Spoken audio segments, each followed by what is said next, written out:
Hey guys, welcome to a Friday game part 2. This game is going quite quickly really. Already 1877, and in this mod decolonization I believe starts in 1878 or maybe something around 1880s, something like that. Not exactly sure. I just know that the colonial negotiations doesn't get discovered before that, so as you can see, even though I have all the requirements, there is still no colonial negotiations, and no one actually has it, so no colonization yet.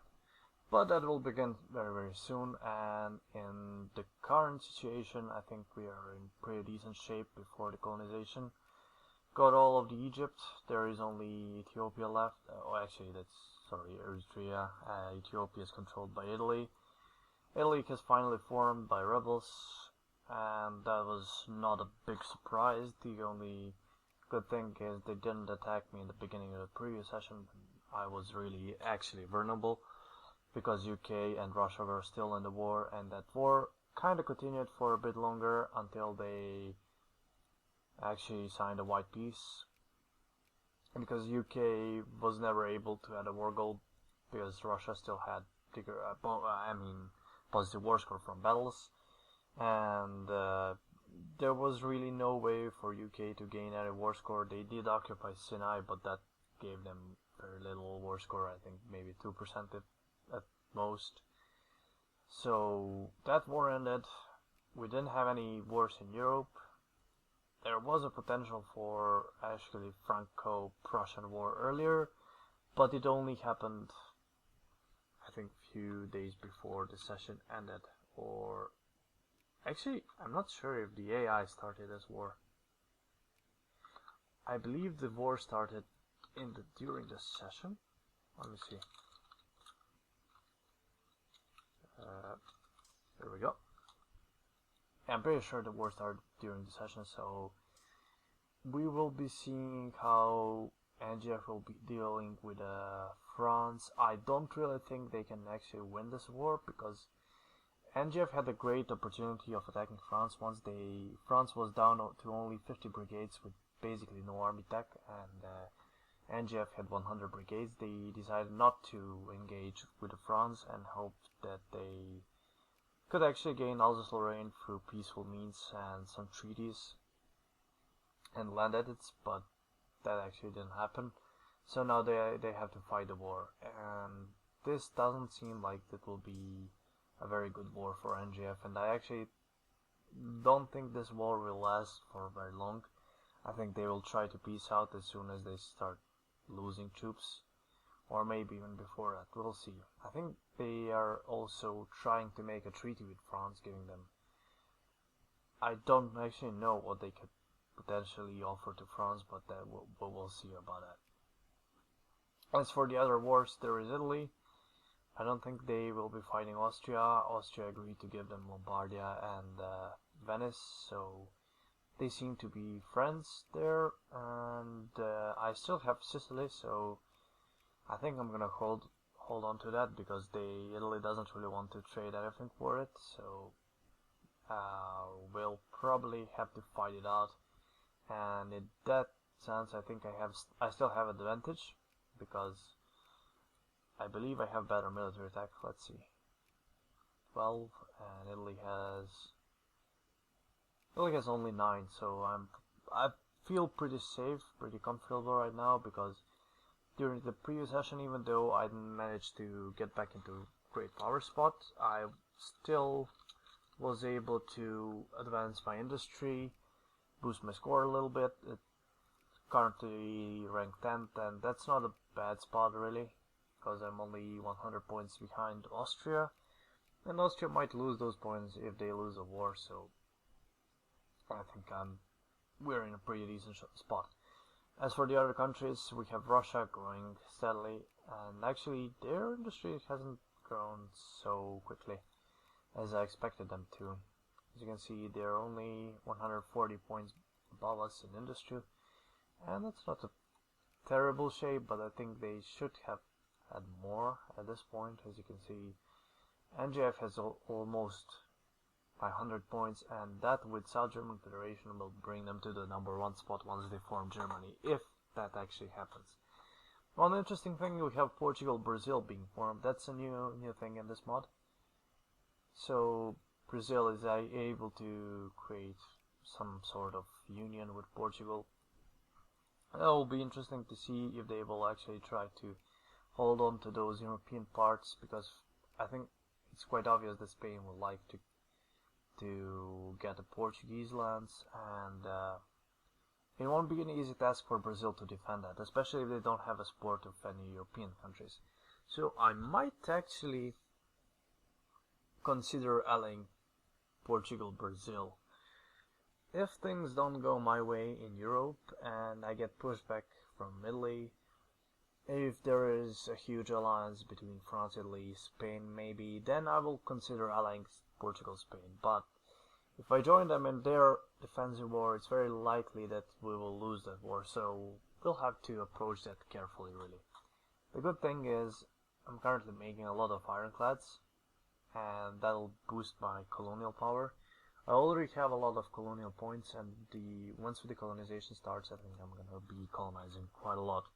Now, I tried to make some deals with UK about grabbing some of the states in Africa that have coal, because we really lack it, but that didn't really go well because UK never responded to my offer, so I don't know what's gonna be happening there.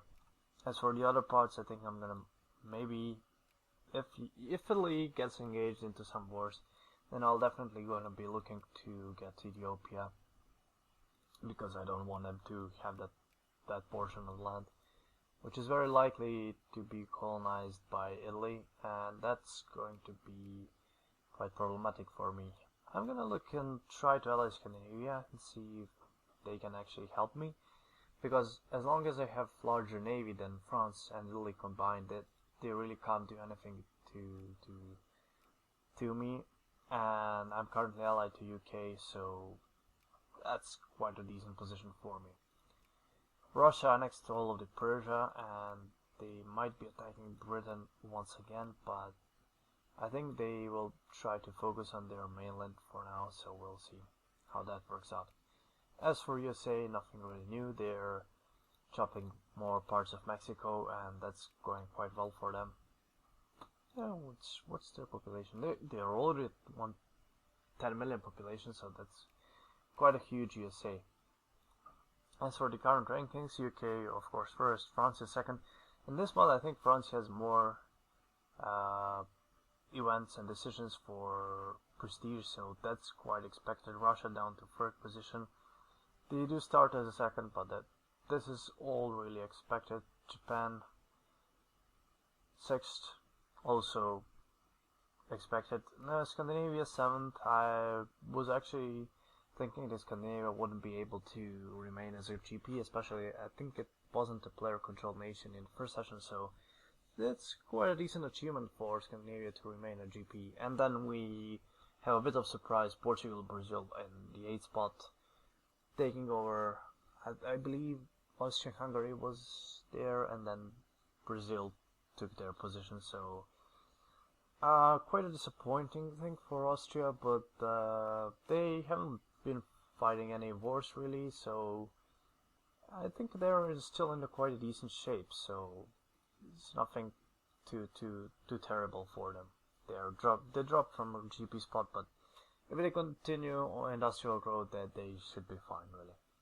As for Ottoman Empire, we are in a very good spot when it comes to industrialization, because as you can see, we have a lot of craftsmen employed, and all of our factories seem to be working well, making a lot of money. Of course, steel factory is not making money, but that'll be better in once I get a few more steel techs. So the only problem in multiplayer is that you can never actually count on buying goods for your nation. You actually have to make sure that you're producing all the important military goods. So that's why I focus so much on industry and getting those artillery factories and steamer factories going. I don't actually know if we have any steamer factories finished. Oh, I actually have in level 4 in Trabzon, which is quite a huge deal. because that means I can actually afford to supply my own navy. I don't have to import too many goods. As for one more thing I wanted to check is literacy. So Scandinavia is first, then on second, that's all expected. NGF, USA. What? Montenegro is at 72%. What the hell? That's weird. Okay, I think they start with 10%. Austria has quite decent literacy here, actually jumping ahead of France, which is quite unexpected, and then Italy following with 65. UK, not too terrible, because it's really hard for them to get the clergyman percent and clerks percent because of the India. And then we are following with 64%. Brazil is ahead of us with 50%. There, Russia is kinda slightly behind with only 44, but that's quite high for this stage of the game. And 1877, I think everyone is going to have close to 90% literacy by the end of the game, which is I don't know. I can't really say if I like that. I don't think that's the best idea. I don't think the things really should develop in that way. I think not every country should have above 60 or 70% literacy by the end of the game, and that's what we've done in the other mods in Saturday and Sunday game. But it's interesting to have different games, because in this game everyone is going to have high literacy, and industry is likely going to be very high for everyone. In the other games, people will have to focus more on industry, so there will be some diversity, and it's interesting to compare those games. So I haven't had any time to announce the Greece game that is going on Sunday. It already started. I couldn't really make an intro because I'm really lacking some time right now, because I have a very important exam on Monday, and once that is finished I will have quite a lot more time, so more videos coming, and I might be streaming Dota from now on, so that might also be interesting.